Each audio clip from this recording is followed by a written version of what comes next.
morning, children. Welcome to online class. Class 6 SST. जैसे कि पिछली कक्षाओं में हम लोग पढ़ चुके हैं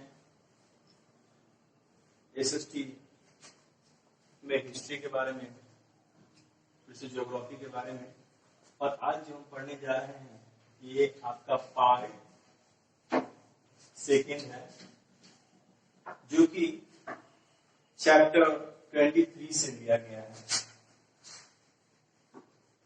चैप्टर 23 से लिया गया है, जिसका नाम है अंडरस्टैंडिंग ऑफ डायवर्सिटी। तो पिछली कक्षाओं में हम लोगों ने जाना था कि डायवर्सिटी का मतलब क्या होता है। विभिन्न समुदाय के लोग बहुत सारी संख्या में जब एक जगह रहते हैं तो उसी को हम लोग डायवर्सिटी का नाम देते हैं। और आज जो हम पढ़ने जा रहे हैं रेस्ट ऑफ टॉपिक, जो कि बहुत ही महत्वपूर्ण है, क्योंकि ये दूसरा भाग है। पहला भाग हम लोग कंप्लीट कर चुके हैं और इस भाग में हम लोग पढ़ेंगे feature of Indian diversity. India की डायवर्सिटी के क्या क्या गुण हैं, क्या क्या फीचर्स है, कैसे हम समझेंगे कि यहाँ सही में डायवर्सिटी है भी या नहीं, या सिर्फ ये बोलने के लिए। तो टॉपिक स्टार्ट शुरू करने से पहले आपको बता देना चाहूंगा कि आप अपने सामने बुक को खोल के रखें। ये सारा चीज जो मैं डिटेल करने जा रहा हूँ आपके बुक के अकॉर्डिंग ही है। कोशिश करता हूँ कि आपके बुक के अकॉर्डिंग ही बोलूँ, कि आपको थोड़ा ज्यादा समझ में आएगा, क्योंकि जो हम ऑनलाइन क्लासेस के साथ यहाँ करने जा रहे हैं, जो जो चीज मेटरलाइज कर रहे हैं, कोशिश हमारी यही रहती है कि हमारे जितने भी स्टूडेंट हैं वो आसानी से समझ पाए, क्योंकि हम जो बोलेंगे वो और बुक जो बोलेगा वो, दोनों का लैंग्वेज डिफर हो सकता है। लेकिन जहां तक हमारी कोशिश है कि बुक के अकॉर्डिंग ही मैं इस चीज को डिजाइन किया हूं, जो कि आपको हेल्पफुल करेगा। सो आज देखेंगे, हम लोग बात करेंगे इंडिया की डायवर्सिटी के बारे में। अगर इंडिया की डायवर्सिटी को हमें जानना है तो उन्हें हम तीन चीजों में हमें बांटना पड़ेगा। कि किसी चीज को समझने के लिए अगर एक भास्ट, एक बड़े तरीके से हम लोग समझे तो उस चीज को नहीं जान पाएंगे, लेकिन अगर छोटे छोटे हिस्सों में अगर हम लोग कर देते हैं तो हम लोग आसानी से पढ़ भी पाते हैं। जैसे कि पिछली कक्षाओं में मैंने हिस्ट्री में आपको बताया हुआ था कि हिस्ट्री जो है वो तीन पार्ट में डिवाइड किया गया है, वो है एंशिएंट, मिडाइवल और मॉडर्न। अब एंशिएंट में क्या पढ़ना है, मिडाइवल में क्या पढ़ना है और मॉडर्न में क्या पढ़ना है, ये आपको बहुत ही ज्यादा हेल्प करेगा इन चीजों को अलग अलग पढ़ने में। क्योंकि अगर एक साथ इन सभी चीजों को आप लोग पढ़ते हैं तो एक तरह से बर्डन हो जाएगा, जो कि आपसे बोरियत फील होने लगेगा और आप बोर होने लगेगा क्लास में। इसलिए मैं कभी कल आपको छोटा सा एग्जाम्पल भी देकर अभी कभी कल मैं आपको बताने की कोशिश करता हूँ कि आप क्लास को बोर ना फील करें।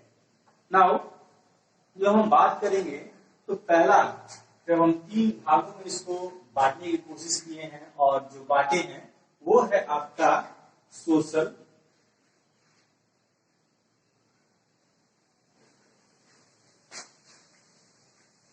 इकोनॉमिकल और एक है रीजनल।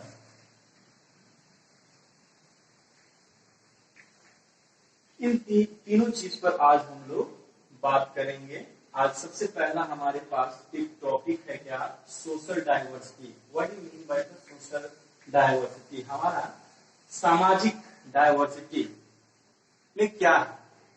तो सामाजिक सोशल डाइवर्सिटी को समझने के लिए हमने इसको तीन भागों में बांटे हैं। और वो क्या बांटा है? फैमिली, रिलीजन और फेस्टिवल।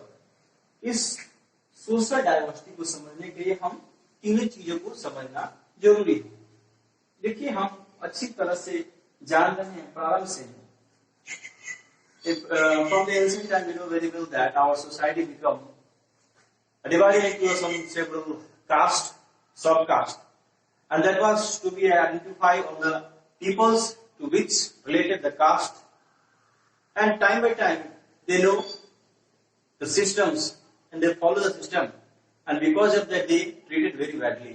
हम अच्छी तरह से जानते हैं कि जब प्रारंभ से ही हम सभी को जब वर्णों में विभाजित किया जा रहा था, तो ब्राह्मण, क्षत्रिय, वैश्य और शूद्र, ये चार ही टाइप के जो वर्ण थे, इन वर्णों में सारे को विघटित किया गया, बांटा गया. और a special type of people that boycott these rules and regulation, they went into the forest, and today's scenario they are also called the, हम लोगों को बोलते हैं जनजाति के नाम से, जो जंगल में. तो हमने जाना कि प्रारंभ से ही इनको on the basis of their work, उनके वर्क के अनुसार उनको चार वर्णों में विभाजित कर दिया गया है. ब्राह्मण वेद का उच्चारण करेंगे, पढ़ाएंगे, क्षत्रिय रूल करेंगे, वैश्य ट्रेडिंग वगैरह करेंगे, और शूद्र उनका काम होगा इन सारे तीनों वर्गों का कार्यभार देखना. बट टाइम बाय टाइम जैसे ये समय बीतता गया, ये प्रोफेशन उन लोगों पर हावी पड़ गया, और वो एक जनरेशन से दूसरे जनरेशन में इन चीजों को ट्रांसफर होने में ज्यादा देर नहीं लगा, और जिसके कारण उनके साथ जो ट्रीटमेंट होने लगा वो बैडली ट्रीटमेंट होने लगा. यह उनकी एक सोशल डाइवर्सिटी का कारण बना. दूसरी बात हम देखते हैं फैमिली. आज से लगभग हम 20 साल पहले की अगर बात करें, 10 साल पहले की बात करें, तो उस समय सिर्फ ज्वाइंट फैमिली हुआ करती थी, जिसके परिवार का सिर्फ एक ही मुखिया हुआ करता था. उस परिवार में चाचा चाची, भाई बहन, दादा दादी, ये सारे लोग मिलकर रहा करते थे, और परिवार भी खुशहाल था. लेकिन इस परिवार में प्राइवेसी नहीं मिलती थी. धीरे धीरे करके जैसे एजुकेशन लोगों में आया, और आज ये देखने को मिलता है कि ये जो ज्वाइंट फैमिली थी वो आज न्यूक्लियर फैमिली बन गई है. आज पहले क्या थी, ज्वाइंट फैमिली, और आज क्या बन गई है, न्यूक्लियर फैमिली.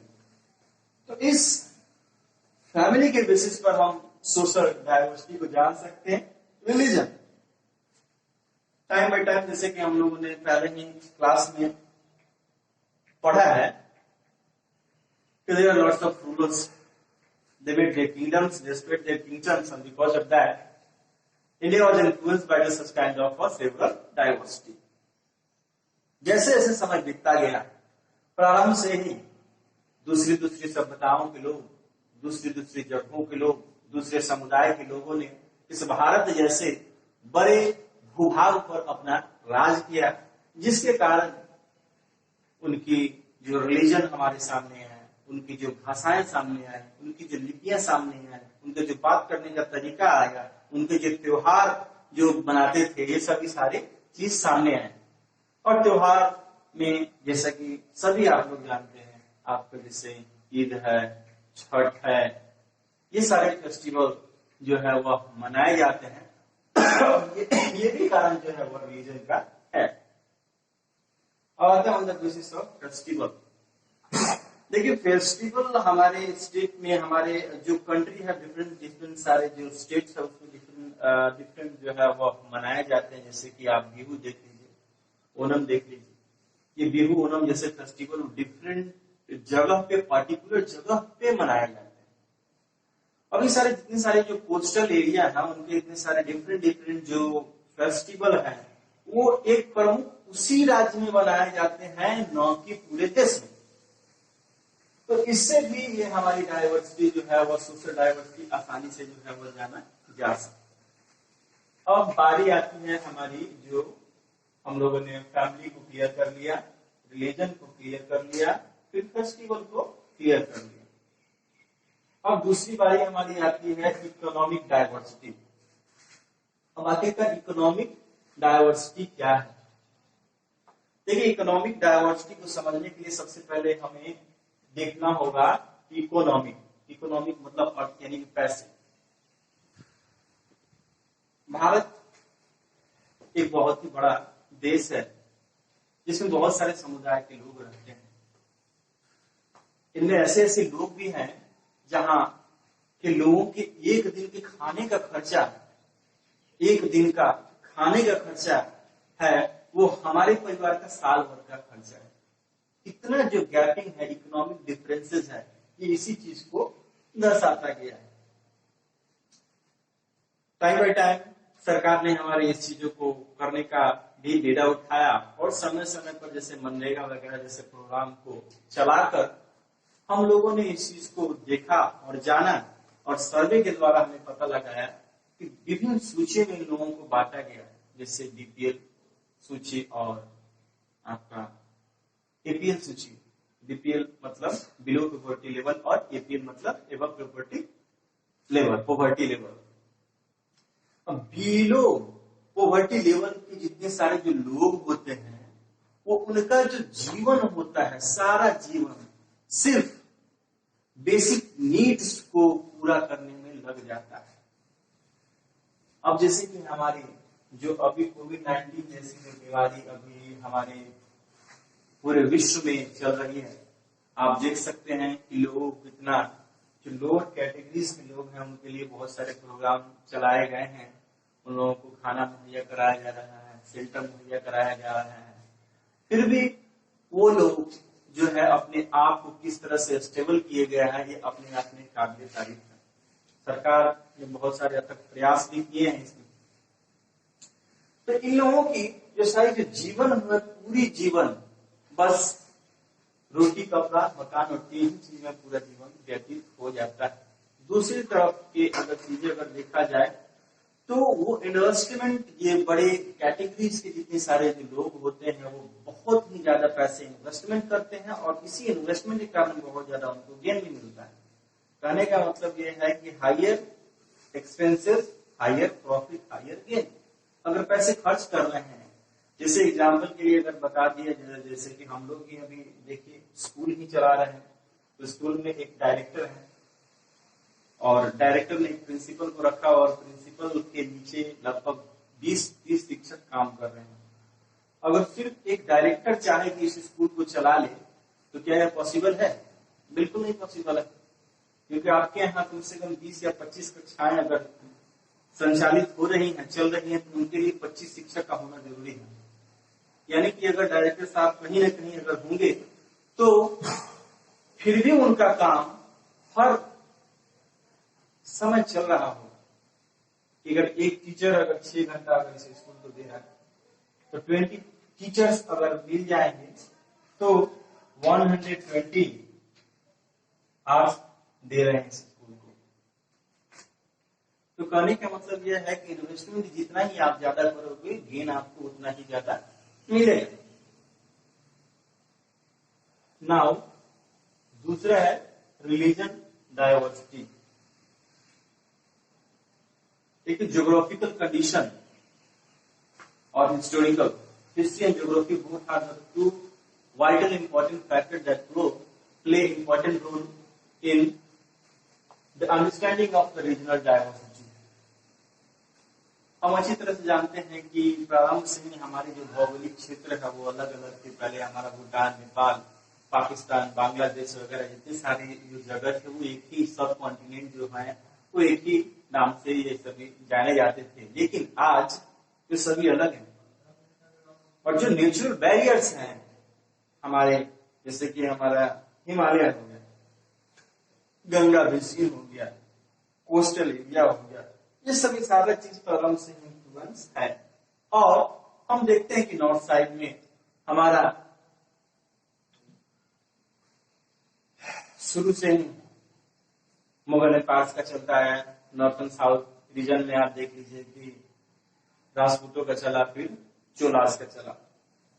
ये सारी चीजें जो इनकी जो एस्टेब्लिशमेंट थी, इनकी जो किंगडम थी, जैसे जैसे इन्होंने रूल ओवर किया, प्लेसेस किया, इनके रिलीजन भी सारे बढ़ते चले गए। यही कारण है कि हमारे यहाँ देखिए बहुत सारे जो रिलीजन है, हिंदू है, मुस्लिम है, सिख है, ईसाई है, जैन है, पर्सियन है, ये सारे लोग जो है हमारे यहाँ धीरे धीरे आके बसने लगे और जिसके कारण ये जो है रीजनल डाइवर्सिटी भी हमारे यहाँ बढ़ी। और आज का क्लास यही समाप्त होता है। आशा करता हूं कि आप सभी लोग ये क्वेश्चन जो आपके पूरे बुक में दिए गए उसको सॉर्ट आउट कर लिए जाएंगे, और नहीं होंगे तो आप कमेंट में डाल सकते हैं, हम लोग वहां से चीजों को सॉर्ट आउट करने की कोशिश करेंगे। तब तक के लिए एक छोटा सा प्रिकॉशंस आप लोगों को बताना चाहूंगा कि आप हैंड सैनिटाइजर का इस्तेमाल करें, हैंड वॉश करें, मास्क का इस्तेमाल करें। इन सभी सारे प्रिकॉशंस को अपनाकर आप कोविड-19 जैसे बीमारी से दूर अपने आप को रख सकते हैं। तब तक के लिए जय हिंद, खुश रहें, धन्यवाद।